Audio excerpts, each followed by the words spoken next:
Good morning, students. Today, let's go into the fantasy of science.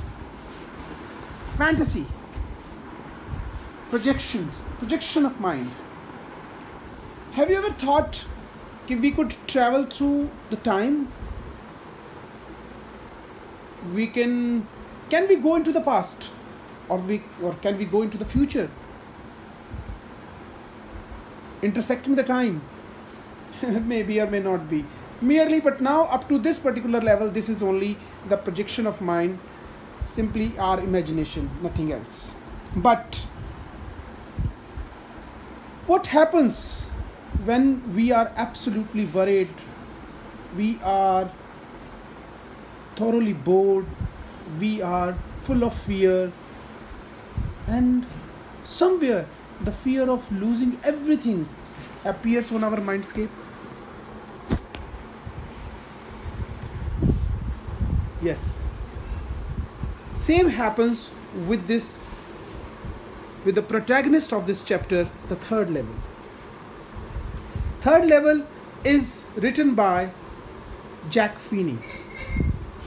Actually, it's a imagination of the protagonist Charlie. The story Third Level here clearly explores the science fiction of time traveling from present to past, from present to future. Jack Finney has written this piece of writing applying all his fantasies that he could have.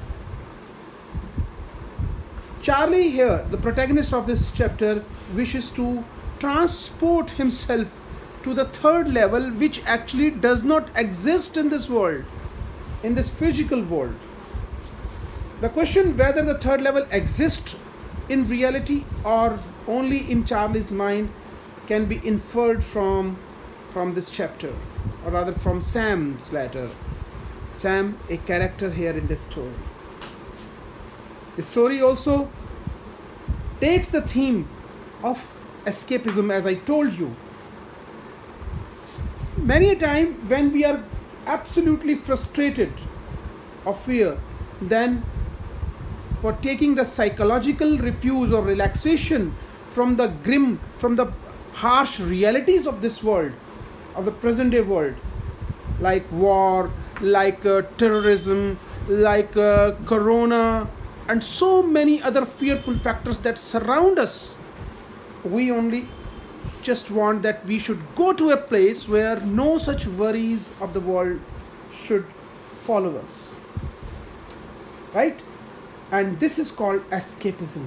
How the narrator deals with this problem of escapism, we shall read in this particular chapter. So my dear students, let us start and let us make our mind to go to the third level. Okay, third level. Have you ever had any curious experience? Now let us start reading chapter number 1, first page. Have you ever had any curious experience which others find hard to believe? So many times you say, this happened to me or that happened to me, and people say, no, you are just lying. So many times it happens. Same happens here with the main character of the story. So let us start. The narrator here is Charlie. Okay. The presidents of the New York Central, the New York, the New Haven, and Hartford railroads will swear on a stack of timetables that there are only 2. These 4 are the companies that run trains in New York City. Not just like India. Here the government runs its own train, but there the trains are run by private companies. Okay, and these 4 companies, they can swear, they can take a pledge on the stack of timetable, the timetable on which the trains run, they make this promise. They make this promise that there are only two. There are only two what? There are only two platforms levels at New York Grand Central Station. But I say, let's start reading again. But I say there are three, because I have been to the third level of Grand Central Station. Grand Central Station. Now this is Grand Central Station of the modern era. Grand Central Station. It's not so much crowded now, but it is very much crowded. Always. Grand Central Station. I have taken the obvious step. I talked to a psychiatrist friend of mine.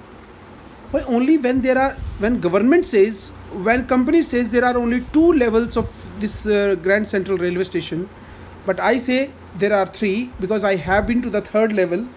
How is it possible? So I talked to a psychiatrist friend of mine. Among others, I told about the third level of Grand Central Station. And he said it was a waking dream wish fulfillment. Now this is Grand Central again. Grand Central Station. Right? My friend says, no, it is waking dream wish fulfillment. Means somewhere it was a dream that I was having in my own eyes, own open eyes. Yes, खुली आंखों से सपने देखना means just sometimes it happens. You are standing somewhere and you are absorbed in such a thought that you believe you are not present at the time, and suddenly someone shakes you up, and then you realize with a stir. With a start, you realize, oh my God, where I am. I had been somewhere else. Same was the case here. You know? So he said, I was unhappy. He just told me the reason of this particular problem of mine. He said, I was unhappy. That made my wife kind of mad. But he explained that he meant the modern world is full of insecurity, fear, war, worry, and all the rest of it. And I just want to escape. Well, who doesn't? Somewhere, I explain now this, somewhere my friend caught the reason of my problem. What? He said, ki somewhere, my dear friend, you were somewhere absorbed in some thoughts. You were really worried about something. So much worried. So many times it happens to us also. We are full of insecurity. Maybe someone could kill us. We are fearful. Fear of what?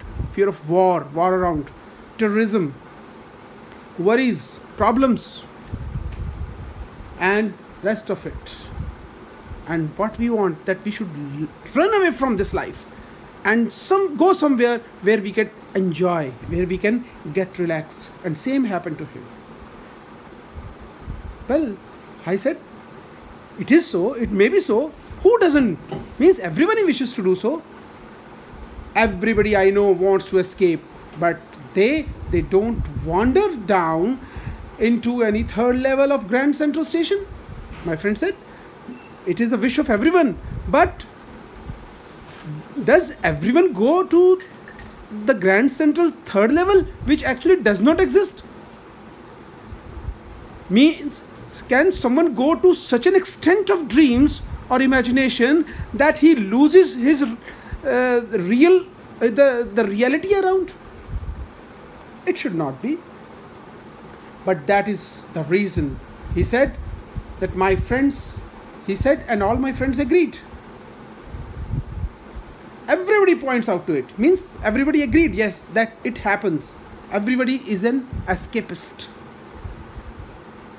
They claimed, my stamp collecting, for example, that's a temporary refuse from reality. Now, temporary refuse from reality, what is this? When we are absolutely tired from the day's work and somewhere we want relaxation, and somewhere our mind is full of anxiety, then our heart says that we should do something, and that something that gives us happiness is the temporary refuge. Refuge means a place of relaxation from reality. We want to run away from reality, and that is the ultimate place. Like some like to watch TV, that gives them relaxation. Some want to play video games. Some people enjoy here and there, right? It happens to everyone, I told. So after walking to Grand Central Station, now this is there. Some people just go near the seashore and start writing because their mind works there. Some find enjoyment in just boating or enjoying in the nature. That gives them relaxation. There they are. Alternatives. There are some watching of alternatives. So many things one can do. One can just play piano. One can read books. One can cook, or volunteering something, camping here and there, going places. So many avenues are there that can give us immense relaxation. But I found relaxation in what? I found in collecting stamps. For example, temporary refuge from reality. Now, read again. Well, maybe, but my grandfather did not need any refuge from reality. Things were pretty nice and peaceful then. At the time, there were no worries now. So my grandfather didn't need any such sort of relaxation. Now come to page number 2.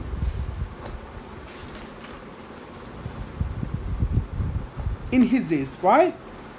From all I hear, who tells? Our grandfathers often tell us the old stories of their houses, of their own time. And he started my collection. What stamp collection? It's a nice collection too. Blocks of 4 of practically every US issue, first day covers, and so on. First day issues, US issues, the stamps that are issued on a particular day, and so on. Even President Roosevelt also collected stamp too. You know, President Roosevelt. Here he is. He is President Roosevelt. President Roosevelt was an American statesman, politician, and conservationist, naturalist, and writer who served as the 26th president of United States. Right? He also used to collect stamps.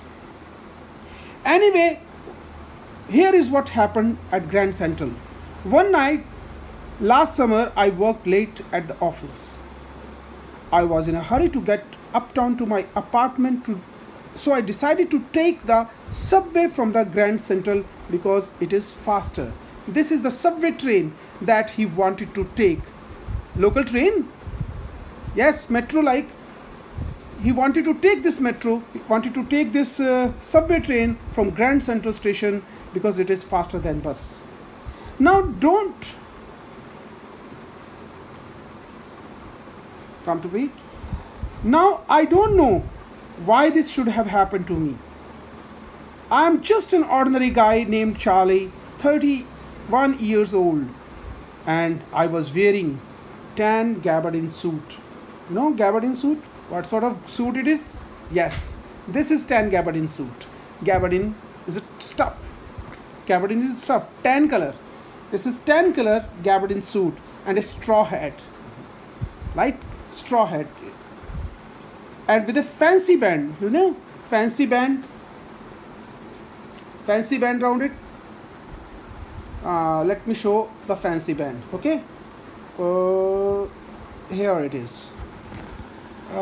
There it is. Okay, this is gabardine suit, and this is the fancy band around his straw hat, right?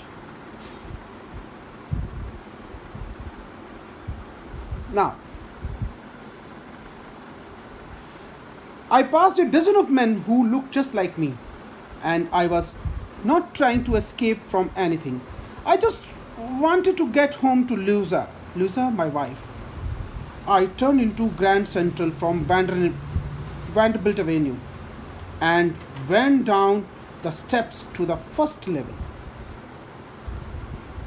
Now this is Grand Central first level.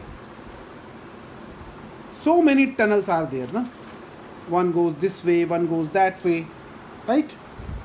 Went from the steps down to the first level, where you take the trains like 20th century. This is 20th century train. Marvelous, right? Actually, this is the old version of 20th century. This train takes people from New York to different corners of USA. 52 states to different states of USA this train takes. Actually, this is an interstate train that leaves from the first level, first floor of Grand Central Station. 20th century. Then I walk down flight to the second level, where the suburban trains leave from, ducked into an arched doorway. Arched. This is arched doorway. Like, you know, arc is there. This is arc doorway. Arc doorways are there at Grand Central, at so many different places, right? So from this arc doorway, suburban trains leave, ducked into the arc doorway, heading for the subway, and got lost. Got lost at the second level. That is easy to do. Why? I have been in and out of Grand Central hundreds of times, but I am always bumping into new doorways and stairs and corridors. Means, whenever I enter this station, I always find a new doorway has been created, a new corridor has been dug, and a new passage has been created. It is always increasing in size. Once I got into a tunnel about a mile long and came back into the lobby of Roosevelt Hotel. Another time I came up in an office building on 46th Street, 3 blocks away. Means every time. Now this is Grand Central. This is what Grand Central is. Every time you enter and you find yourself at a different place. You enter from this place, and next time you leave somewhere else. You enter this way, after crossing you go elsewhere. All the time new subways, new corridors, they are open for the people to travel. Oh God, so many they are. Look, oh my God, this is huge. This is really huge. But people have become quite habitual of. Sometimes I think Grand Central is growing like a big tree. Just like this big tree. Right? Pushing out new corridors and new staircases like roots. Like a big giant tree. Like a big giant tree, it always grows and releases new ways always. These are the roots. Oh my God. Underground even. Don't know where they are going, where they are heading for. There is probably long tunnel that nobody knows about, feeling its way under the city right now. It may be the possibility that you are walking on the street and maybe a new tunnel is being dug under your feet. In Delhi you can see, who knows, that you are walking on a street and down under a metro is running somewhere. Maybe possibility is there.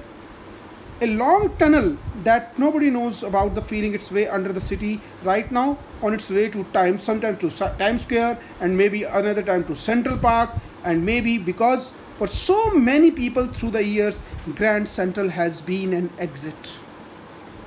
Grand Central has been an exit. So many new tunnels, they are dug up all the time. And what do people do? People use these tunnels, use these staircases, use these ways to go out, to move out. Why? My dear, a crowded station is the place from where everyone wants to leave. The person who comes to the station wants to catch the train immediately. He always waits for the train to come. Nobody wants to wait at the station. And when one drops down from the train, he always hurries towards his home, wants to leave the station. So what is this? This Grand Central is nothing but a big place of chaos which everyone wants to leave. So that's why he says everyone wants to escape. It's a way of escape. Maybe there is how a tunnel I got into, but I never told my psychiatrist friend about the idea. What? He says, in one of such tunnels, by chance, I slipped into such a tunnel by chance. I was standing there and suddenly I started moving into a tunnel. The corridor I was in began angling left and slanting downward. That's slanting, that moves downward, right? I started moving downward there. I thought that was wrong, but I kept on walking. I could hear, all I could hear was the empty sound of my own footsteps, and I didn't pass a soul. Look, none is around. It's absolutely empty. And he was the only one who was heading for, maybe in search of a new place where he should go. All I could hear was the empty sounds of my own footsteps, and I did not pass a soul. Then I heard a sort of hollow roar ahead. That means open space. Something here was open at this particular place. Some sound was heard at the end of the tunnel somewhere, and I thought that there must be some people. Some sort of sound was coming from that place. The tunnel turned sharp left. I went down a short flight of stairs and came out on the 3rd level at Grand Central Station. Oh my God. For just a moment I thought I was back on the 2nd level, but I saw the room was smaller. The room at Grand Central Station was smaller, right? Smaller rooms were there. There was fewer ticket windows and train gates and information booth. So in the center was wood and the man in the booth wore a green eye shade and long black sleeve protectors. Sleeve protectors, you know, sleeve protectors today even you can see people often wear. These are the sleeve protectors, right? On your sleeves you just girls often wear long sleeve protectors while driving a pillion or a scooty. You must have seen. It's an old fashion, right? The light was dim and the sort of flickering. Why? Then I saw why. They were actually open gas lights. These were the gas lights that were there. So here I end today, and tomorrow I shall take up a new one. Thank you.